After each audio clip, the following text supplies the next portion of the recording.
আসসালামু আলাইকুম বন্ধুরা, আশা করি সবাই ভালো আছেন।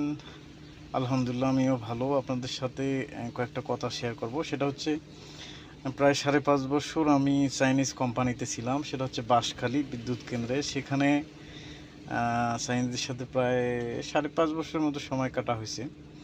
তো আমার যে বস ছিল, বসটা খুব সুন্দর ছিল, খুব অমায়িক ছিল। তারা আমার সাথে যথেষ্ট ভালো ব্যবহার করতো, যথেষ্ট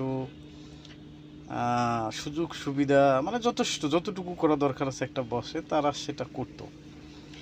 তো এখন আমাদের বাঙালিদের ভিতরে কিছু মানুষ ছিল যারা মানে এটাকে দেখতে পারতো না, অর্থাৎ এটাকে তারা ভালোভাবে মেনে নিতে পারতো না। সে কারণে তারা নানান ধরনের মানে কুচক্র মানে পরিচালনা করে, যাতে আমি ওখানে চাকরিরত অবস্থায় থাকতে না পারি।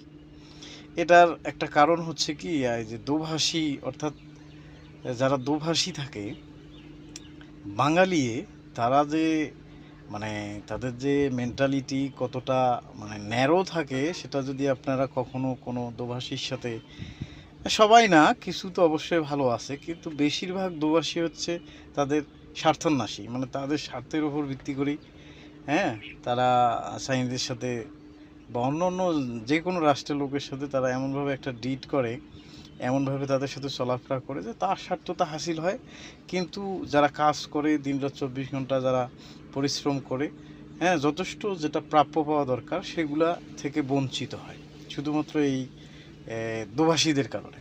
তবে সব দোভাষী না, কিছু দোভাষী আছে যারা অনেকটা ভালো। আমার মনে পড়ে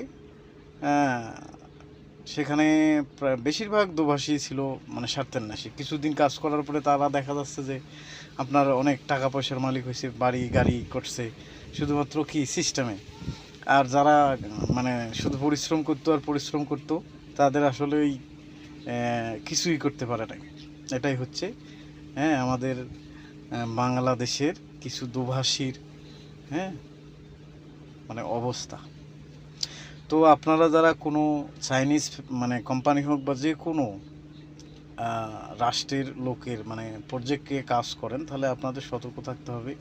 এই দোভাষীদের কাছ থেকে যথেষ্ট পরিমাণে দূরে থাকা যায়, কিভাবে সেফ থাকা যায় সেটা নিশ্চিত করা দরকার। ধন্যবাদ সবাইকে, ভালো থাকবেন। যদি ভিডিওটা ভালো লাগে শেয়ার করবেন।